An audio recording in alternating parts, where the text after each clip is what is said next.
বন্ধুরা, কখনো কি এমন হয়েছে তোমার সাথে যে তুমি তোমার মন খুলে কাউকে বিশ্বাস করে তোমার সমস্ত কথা জানালে, আর কিছুদিনের মধ্যেই তুমি সেখান থেকে একটা বড় আঘাত পেলে? এমনটা কি কখনো হয়েছে যে তুমি আসলে সৎ মানুষ, সে তোমার সরলতার সুযোগ নিয়ে তোমাকে কষ্ট দিল? এমনটা কি কখনো হয়েছে যে তুমি মনে প্রাণে সৎ ভালো মানুষ, তবুও দিনের শেষে তুমি যেন বোকা বনে যাচ্ছ আর খারাপ লোকেরা দিব্যি ঘুরে বেড়াচ্ছে?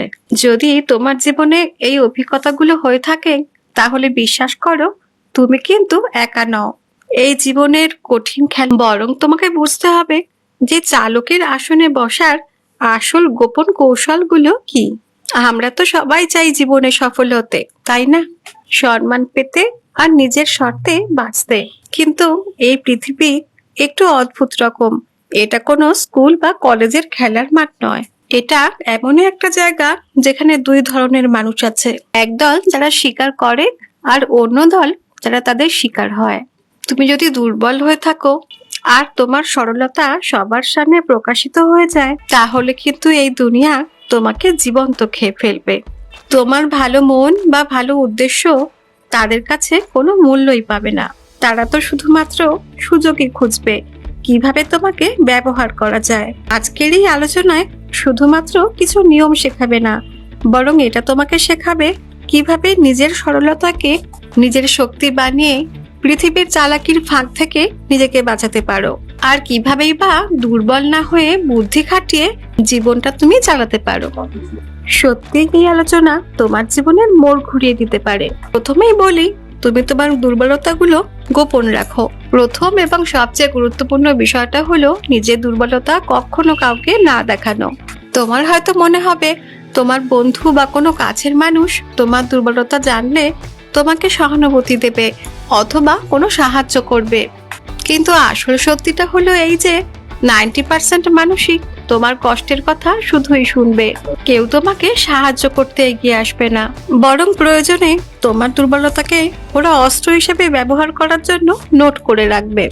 ধরো তুমি কখনো আর্থিকভাবে কষ্টে আছো আর সেই কথা তোমার আশেপাশের কাউকে বলে বেড়ালে, কিছুদিনের মধ্যেই দেখবে সেই মানুষগুলো তোমাকে এড়িয়ে চলতে শুরু করেছে, কারণ তারা ধরে নিয়েছে যে তুমি একটি ডুবন্ত জাহাজ।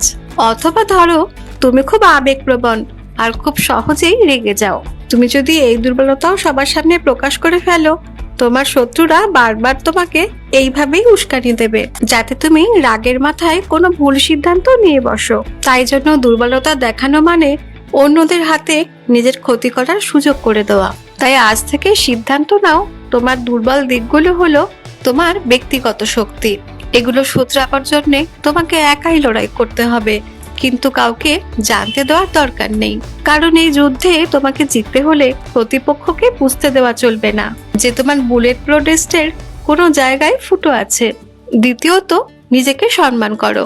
যে ব্যাপারটা আমরা প্রায় সবাই ভুল করে বসি, সেটা হলো নিজের সম্মান নিজেই না করা। আমরা তো ভাবি যে আমি ভালো কাজ করি তাই মানুষ আমাকে সম্মান করবেই, কিন্তু বাস্তবটা একটু আলাদা। তুমি যদি নিজেই নিজেকে সম্মান না করো, তোমার নিজের কথায় যদি কোনো জোরই না থাকে, তাহলে এই পৃথিবী তোমাকে একটা ফুটপাথের মতো মনে করবে, যেখানে সবাই কেবল নোংরা জুতো মারিয়ে ময়লা ফেলে চলে যাবে। মানুষ তোমার পরিশ্রম বা তোমার ভালো মনটা দেখতেই পাবে না, তারা দেখবে তুমি নিজেকে কতটা নিজে দাম দিচ্ছ। যখন তুমি নিজের মূল্য কমিয়ে ফেলো, কথায় কথায় মাথা নত করো, তখন অন্যরা তোমাকে আবর্জনা মনে করে ছুঁড়ে ফেলে দিতে একটুও ভাববে না। তাই তোমার সম্মান তোমার নিজের ভেতর থেকেই শুরু হবে। যখন তুমি তোমার কথা, তোমার সিদ্ধান্ত আর তোমার কাজ নিয়ে দৃঢ় থাকবে, তখন লোকে তোমাকে ছোট করার সাহসই করবে না। যে মুহূর্তে তুমি নিজের সঙ্গে আপোষ করা বন্ধ করবে, কেবল তখন থেকেই মানুষ তোমাকে গুরুত্ব দেওয়া শুরু করবে। মনে রেখো, পৃথিবীতে তারাই টিকে থাকে যারা নিজের সম্মানকে সবার উপরে রাখে। এই জীবন শুধু তোমার, আর এই জীবনের রাজা বা রানীও তুমি একাই। নিজের প্রতি সম্মান দেখানো কোনো অহংকার নয়, এটা হলো আত্মরক্ষার প্রথম ধাপ। 3 নম্বর নিয়ম বলি, সঠিক সময় সঠিক কথা বলো। কথা শুধুমাত্র শব্দ নয়, সবচেয়ে ধারালো একটা অস্ত্র। তুমি যদি ঠিক সময়ে সঠিক কথা না বলতে পারো, তাহলে অন্য মানুষ তোমাকে উপেক্ষা করে চলে যাবে। হয়তো উপহাস করবে এবং কখনোই গুরুত্ব দেবে না। এই পৃথিবীতে যারা টিকে থাকে তারা সবাই নিজের বুদ্ধি খাটিয়ে টিকে রয়েছে। তোমার কথা বলার মধ্যে যদি অহেতুক বকবকানি থাকে তাহলে তো অন্য মানুষ তোমাকে হালকা ভাবেই নেবে, কিন্তু যদি তুমি কম কথা বলো, প্রতিটি শব্দ ভাবনা চিন্তা করে বলো এবং প্রত্যেকটি কথার গুরুত্ব বা ওজন থাকে, তবেই সমস্ত মানুষ তোমার কথা মনোযোগ দিয়ে শুনতে চাইবে, তোমাকে সম্মানও করবে। বড় ব্যবসায়ী বা প্রভাবশালী ব্যক্তিরা জানেন কখন চুপ করে থাকতে হয় আর কখন বিস্ফোরণ ঘটাতে হয়। তাই তোমার প্রতিটি শব্দকেই অস্ত্রে পরিণত করো। কথা বলো শক্তিশালী কণ্ঠে, আর এমন ভাবেই বলো যেন তোমার সামনে বসে থাকা মানুষটি তোমার কথার গুরুত্ব উপেক্ষা করতেই না পারে। চুপ করে থাকাটা কিন্তু দুর্বলতা নয়, সঠিক সময়ের অপেক্ষা করাটা হলো আসল বুদ্ধিমত্তা। চতুর্থত বলি, স্বার্থ ছাড়া কেউ আপন হয় না, একদম নিজের মা বাবা অথবা নিজের লোক ছাড়া। এই সত্যটা বুঝতেই হবে সবাইকে। এই কথাটা শুনতে খারাপ লাগতে পারে, কিন্তু এটাই তো কঠিনতম সত্য। তুমি কি আশা করবে যে মানুষ তোমাকে বিনা স্বার্থে কোনো সাহায্য করবে বা সাপোর্ট করবে? এই পৃথিবীটা স্বার্থের সুতোয় বাঁধা। প্রত্যেকে তোমার সঙ্গে ততক্ষণই থাকবে যতক্ষণ তাদের কোনো না কোনো স্বার্থ তোমার কাছ থেকে পূরণ হচ্ছে। যখন তোমার হাতে টাকা থাকবে, ক্ষমতা থাকবে, তখন সবাই তোমার বন্ধু হয়ে থাকবে। তারা তোমাকে সম্মান দেবে, তোমার সাথে সময় কাটাবে, গল্প করবে, তোমার পাশে ঘুরঘুর করবে। কিন্তু যেই তোমার হাতে কিছু থাকবে না, তখনই দেখবে সেই একই মানুষ তোমাকে চিনতেও অস্বীকার করছে। এমনকি বন্ধু বা আত্মীয়, তারাও অনেক সময় স্বার্থের বাইরে কিছু করে না। এটা জীবনের কঠিন খেলা। বুদ্ধিমানের কাজ হলো তুমি আগে থেকে এই খেলাটা বুঝে নাও। তোমার যদি কারো থেকে কোনো কাজ আদায় করতে হয়, তবে তাকে তার লাভটা সবার আগে দেখাতে হবে। বিনা স্বার্থে তো কেউই তোমার পাশে থাকবে না বন্ধু, যত ভালো সম্পর্কই হোক না কেন। মনে রাখতে হবে, এই পৃথিবীতে সম্পর্কের মূল ভিত্তি হলো পারস্পরিক স্বার্থের আদান প্রদান। এই বাস্তবতাকে মেনে নিতে শেখো, তবেই ধোঁকা খাওয়া থেকে বাঁচবে। 5 নম্বর কথায় আসি, নেগেটিভ প্রশ্ন চালাকির সঙ্গে সামলাও। যখন কেউ তোমাকে কোনোভাবে খোঁচা দেয়, অপমান করে বা উস্কানি দেয়, তখন তুমি কি করো? রেগে গিয়ে চিৎকার করো বুঝি? যদি তাই করো, তাহলে তো তোমার খেলা সেখানেই শেষ। কারণ রাগের মাথায় তুমি তোমার নিজের ভাবার শক্তিটাও হারিয়ে বসো, আর সামনের লোকটি তখনই তোমায় হারিয়ে দেয়। আসল চালাকি হলো রেগে যাওয়া নয়, বরং খেলা উল্টে দেওয়া। সফল মানুষ বা বড় ব্যবসায়ীরা কখনোই নেগেটিভ প্রশ্নে রেগে যান না, তারা বরং হাসি মুখে এমনই উত্তর দেন যাতে সামনের মানুষটি আর কিছু বলার সাহসী না পায়। তাই মনে রেখো, তোমার ইমোশন হলো তোমার সবচেয়ে ব্যক্তিগত জিনিস, সেটাকে সহজে অন্যের হাতে তুলে দিতে চেও না। তোমার যদি কেউ রাগানোর চেষ্টা করে থাকে, তখন চুপ করে থাকো, তাদের উস্কানিতে পা দিতে চেও না। মাথা ঠান্ডা রেখে স্মার্ট উত্তর দাও, যা তোমার প্রতিপক্ষকে নীরব করে দেবে। যারাই রাগ করে উত্তর দেয় তারা কিন্তু আসলে হেরে যায়।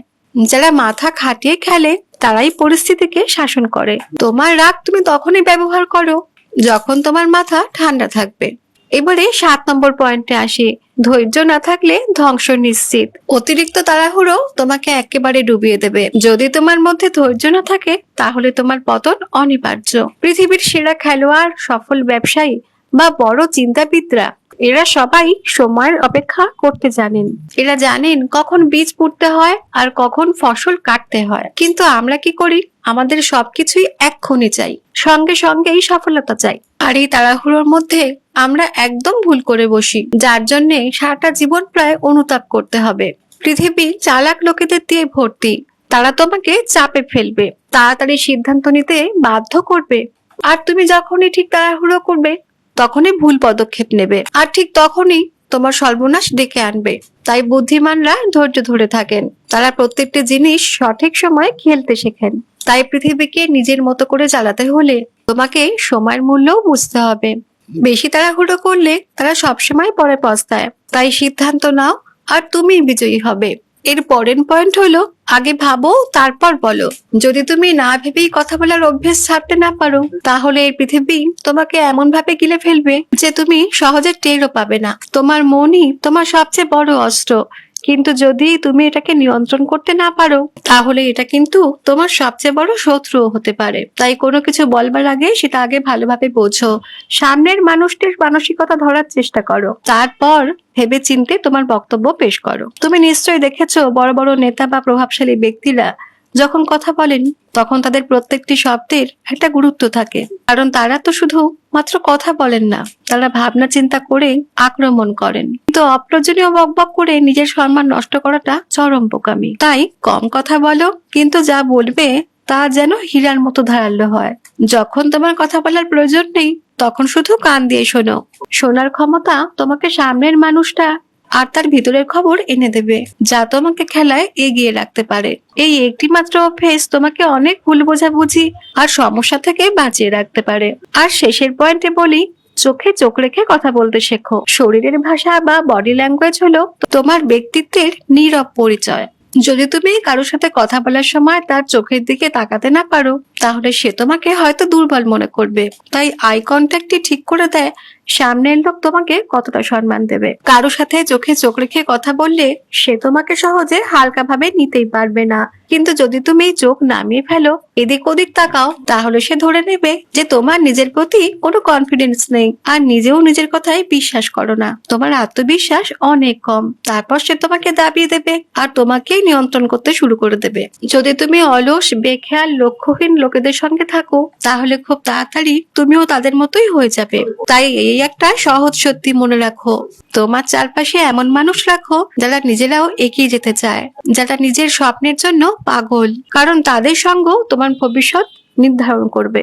তাই বুদ্ধি খাটিয়ে সঠিক মানুষের সঙ্গে বন্ধুত্ব করো। ভুল সঙ্গ তোমাকে নিঃশব্দে ধ্বংস করে দেবে। তোমার সময় কিন্তু সীমিত, তাই লক্ষ্যহীন মানুষের পেছনে তা নষ্ট করতে যেও না। সব শেষে বলি, সরলতা ভালো, কিন্তু চালাক হওয়াটা জরুরি। যদি তুমি ভালো মানুষ হও, সৎ হও, কারো সঙ্গে খারাপ কিছু না করো, এর মানে এই নয় যে পৃথিবী তোমাকে ছেড়ে দেবে।